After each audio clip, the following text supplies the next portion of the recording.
broadcasting to you 4 minutes late from the Extreme Studios in the Pine Hills Palace, just west of Orlando, Florida.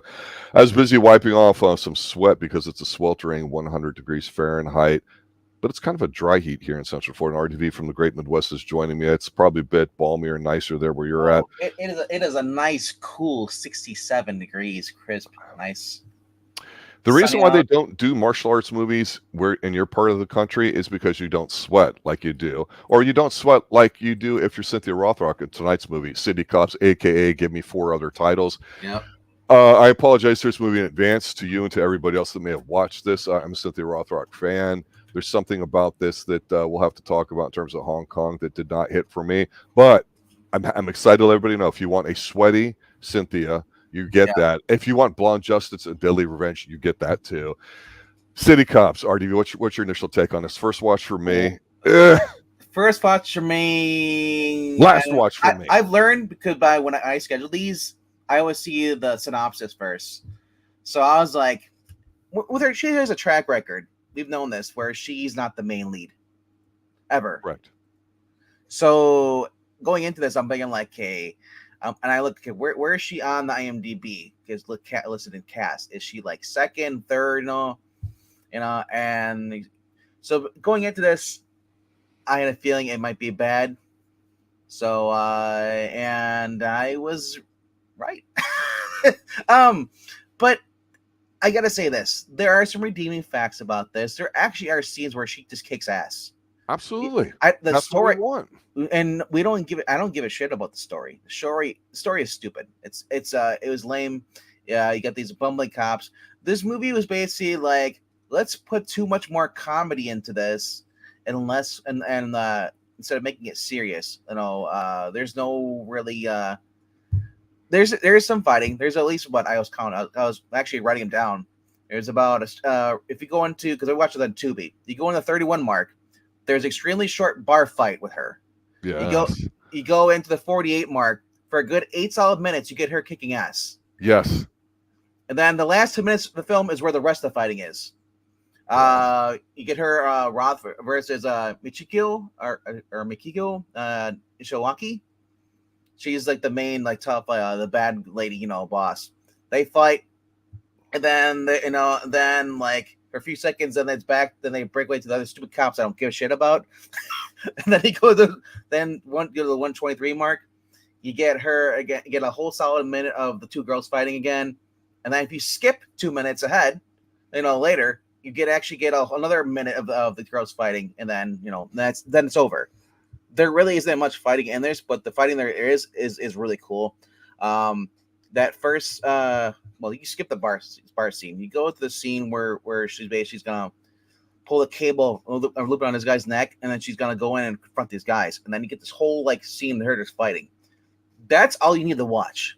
I don't give a shit about what the story is. I'm gonna tell you right now. If you're a Cynthia Rothrock fan and you're diehard, and I would say skip the whole entire movie, go through and go to the fighting scenes, and that's it.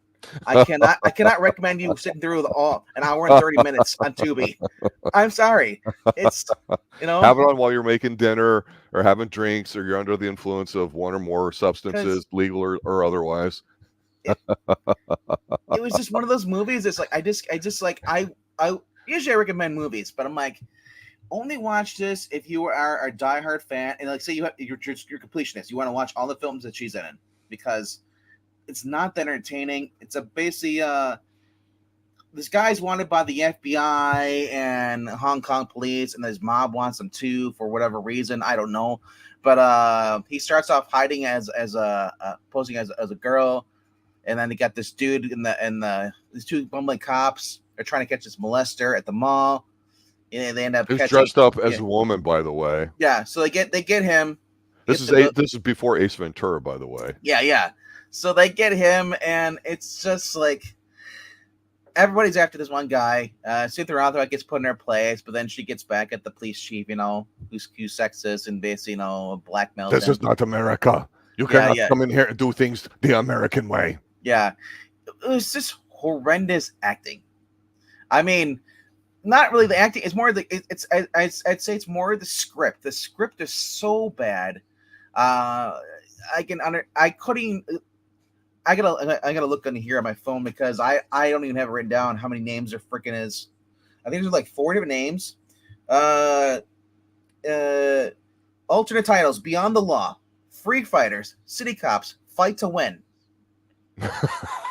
I mean, honestly, it was when we had our short list and we were looking at films. Like, Yeah.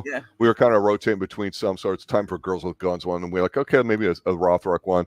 And I was somewhat excited by this because I thought, I haven't seen it, Yeah. but because it's a part of the Wu-Tang collection and it's a Hong Kong film, it Yeah. automatically might be a half a grade above some of the stuff that we've seen. And I was wrong. The Wu-Tang collection. Well, because usually, look, you're talking about the different releases, and yes, it's Yeah. still a decent print to watch it. But the thing of it is, it's Mhm. it's supposed to be a bad movie. It's supposed to not be that good. This Yep. is a Hong Kong movie, so it's probably did pretty good over there. But again, to your point, I'm watching this. I'm going, why do we need all this stupid shit in here when, like, halfway through you got this great fight in an office building with her with the guy in the katana and some great stunt work, and some of this is some of the best stuff I've seen her do. That's the thing that gets me about it, because I've told you I've always wanted to see a scene, and if there's one that exists, I'm not remembering off the top of my head, except for maybe Zorro with Antonio Banderas. But I've always wanted to see a scene where somebody's getting beat up, and somebody's coming out, like the guy's got the katana and she's fighting all these different people. That blade gets close. I know it's a prop blade, whatever. Yeah. This is good shit and good stunts. I've always wanted to see her because she's kind of being a little sexy in this episode, and I'm like, what if it took a big chunk out of her oversized denim jacket, because this is the late 80s going to 90s, things are getting very baggy, and then she has to tear that off. Okay, then she gets down to her wife beater, then she's down to her bra, then she's down to her skirt, and that's the guy in me talking. But the thing is she's so good in these scenes, and they don't look sped up. It's exciting because, to your point, some of them go on pretty long. You're like, yeah, and they actually, more of this, less of the other stupid shit. So because she moves pretty fast, they actually slow down one of her where she does a spin kick, where she there's a guy behind her, and she just basically swerves towards her body, and then she hits him with her basically her top of her foot, knocks him out. While because basically she's being double teamed, and not in the good way. No, yes. Like I said, this movie had 4 different names. Usually it's a sign because the movie, it sucks, and they're trying to get it you to basically, hey, if you like this movie, maybe you'll like this one. It's like it sounds confusing to me. Like they did different names, like they had no confidence in the title. I mean, it was in Brazil, Germany, United States, and I think Hong Kong was the odds. Like, so it's like they, or at least 4 different places I was looking at. But this is writer Barry Wong, which I think he's done some other movies, maybe for Golden Harvest, or maybe just favorite for her.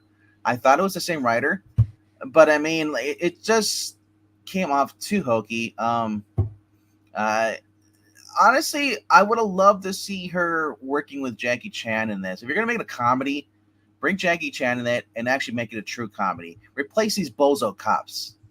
If it was just her and she had to if she had to do the stupid, you've got a new partner, and it's Sammo Hung or something, or she's Sammo Hung's new partner, that'd have been cool. Because I always give you shit a little bit about Sammo being not calorically challenged or enhanced or any of those kinds of things, like people like to point out that. I don't care about any of that. He's the real deal, but he's got a bit of that kind of goofy, nice sidekick kind of thing. Yep. This would have been perfect for that. He'd have been just enough for it. This is too much the bumbling, stumbling, dumb ass idiots, especially when you consider how good some of the stunts are in here and the action scenes. We just watched that. We reviewed the other movie a couple weeks ago with Righting Wrongs, or in Bien Miao, or Young Bao, Young Bao. Those guys were great together with her. That whole fight scene, she gets to break out and does a cool fight scene towards the end, but like it really excels in that 8 minutes, where she's basically fighting in the warehouse, or the guy shows up and then like tries to protect her. Like it just sucks, and because you pointed out, because we got she's got, if you look over to right here, she's got on the photo, she's got the size, and she uses that to block the sword. I thought that was really cool. It's been a while since I've seen that in a movie. The last time I saw that was Ninja Turtles.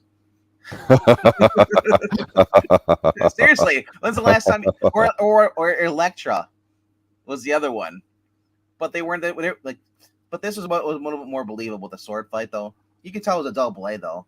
I mean, but yeah, because when people get cut, it's like, oh, I'm like, dude, that'd be a deeper cut if they hit you. But it's just felt like it's just like they had no confidence in her being a leading woman, leading actress. She's second billed in this.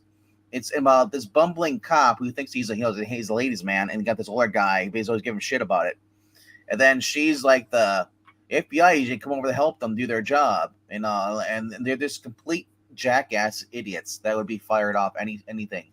Like, this isn't even police academy level funny. This is horrible funny.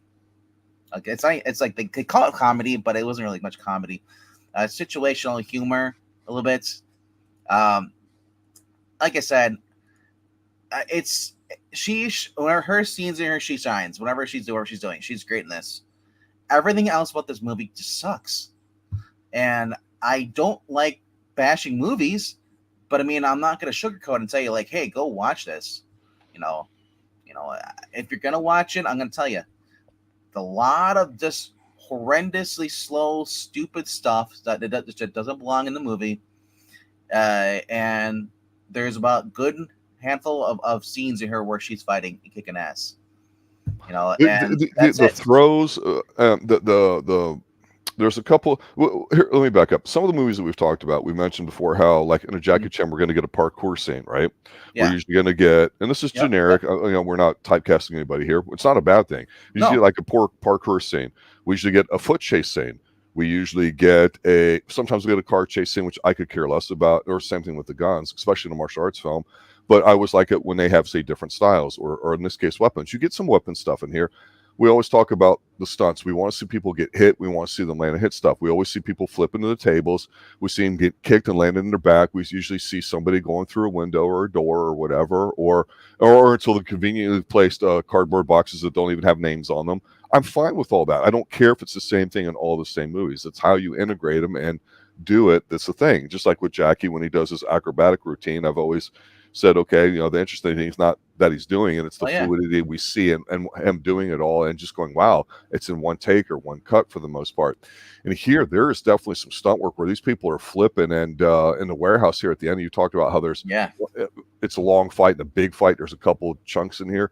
There's some scenes in here between her and like the girl fight, and you're like, give me more of that. Where that was the girl great. does this big spinning kind of sidekick, I don't know what it's called, and roundhouse it turns kick, into a split, and then just the way they hit and land, because you can tell as a stunt person the way they're landing and bracing for the fall and tucking their chin and all that, what's going on. But oh my God, some of the stuff is really dynamite. It's really good to look at. It's a shame because it's ruined by all this other nonsense. Yeah, honestly, like this is a movie where you just go on YouTube and you find a compilation of all the best fight scenes. Because there was I'm sorry, go ahead. I was just gonna say the story is horrendous. You don't even need the story to enjoy this movie.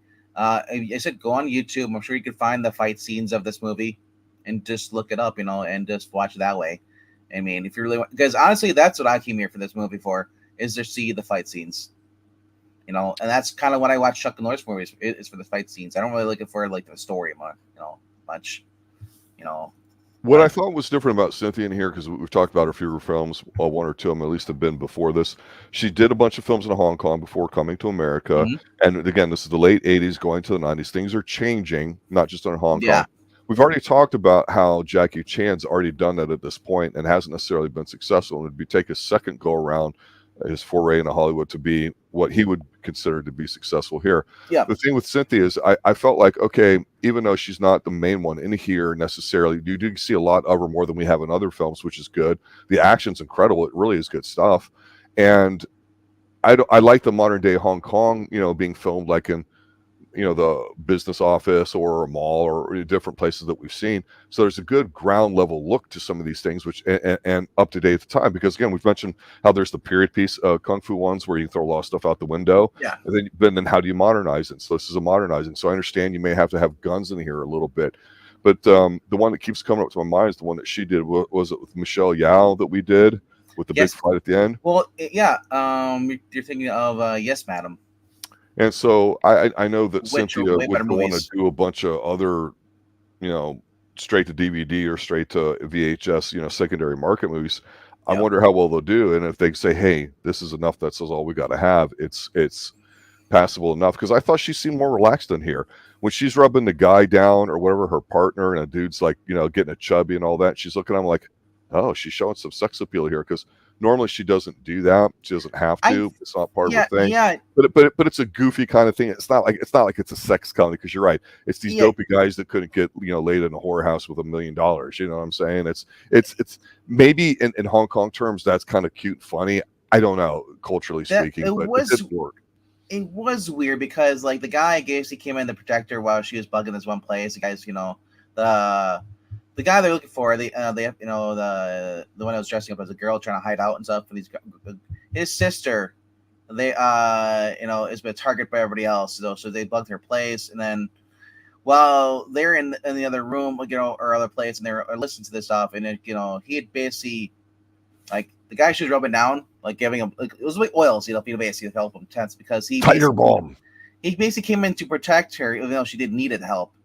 So then when they went back to like the lookout room, basically and was recording, they hear the other goofy cop, the one who thinks he's the ladies' man, with the guy's sister, and they don't realize that that he's talking about pulling a splinter. She got a splinter in her finger. So like they think because you're thinking it's so deep, it hurts, it's like let me pull it out, and it's like they think they're having sex. So and she catches on. I think she knows they're not, but she basically puts on like an act for him, the guy, and she's like rubbing down, and she knows that he's getting a little and then she basically blue balls him. Yeah. What? Yeah. On purpose. Yeah. You know. If they just took everything out and just had her in it, this would be at least a little grade better. Because I'm telling you, the action stuff in here is really quite good. It really is, and you get plenty of it. I mean, it's fantastic. Some of the scenes. And I think this is the actor, the one that plays the older cop. He's from Inspectors Wear Skirts. He looks like the guy from the guy's training group. Right. Yeah, you'll see some familiar faces in this film for sure. It's not a low budget film. So, but you're right though. I just want a solo film of her just going and kicking ass. If Lucy Liu can do it in Hollywood, why couldn't she do it here? This girl do it in Hong Kong. Like even Cynthia Kwan was doing that in The Line of Duty after Michelle Yeoh left, and I gotta say those movies just kept going. After Michelle Yeoh left, the In the Line of Duty movies, also known as Yes Madam, and then they had Royal Warriors and all that stuff. Like after like she was gone, Cynthia Kwan took over, and it just made it better. Like I don't know better, but I mean like it just kept going the same kind of fight movie stories. Right. This was just like I'd say it's like a Jackie Chan film, like a really crappy Jackie Chan film, and you don't have Jackie in it. And instead, like because they probably they're probably thinking, well, she's not good at doing comedy roles. She's always a serious person, so we'll have idiots in there be the comedy, and she'll be the straight has to deal with them and try to still save the day. But if that's the case, she should have been the main character. She should have been billed as the main character, and you should have had these, her just basically putting these guys in place and then ditching them, But like. This wasn't the case. This was bad directing as well as bad writing, and I gotta look at that guy's name up, Barry Wong, because I know he's done some other movies that we reviewed that I liked better than this. I don't know if that's Gary Daniels or I'll just close with this. To your point, if you're a completionist, if you really don't mind it, put it on. It's one of those kind of things. Just check your brain at the door. It's not a funny film like you're going to laugh. It's just very light, very, it's a light vehicle to get things across. And again, the plot's really not all important. You've seen this kind of setup before on stuff 50 million times, but the fight scenes are just so damn good. It's like, how can you be so excellent at something and then the rest of it be so mediocre? And I think one of the challenges that people have with making these films is, yes, you want martial arts, but you need it to tell a story. And I've always defended in a way Chuck Norris films, to me, seem to have gotten better because he always did want to place the emphasis on character and story a little bit. And the martial arts being the rubber stamping at the very end of whatever principle he was talking about. And you don't always get that, and you don't have to have it. But again, if this is the type of movie that, you know, Hong Kong's making, you know, in the late 80s, kind of goofy ass comedy with some martial arts in it, okay, this isn't bad compared to all the rest of them, but part of it is we have such a high level of respect for Cynthia and when she appears on screen that we want to see more of that, and we want that A+ film out of her. So this is the writer for Yes, Madam. Okay. And the writer for Armor of God.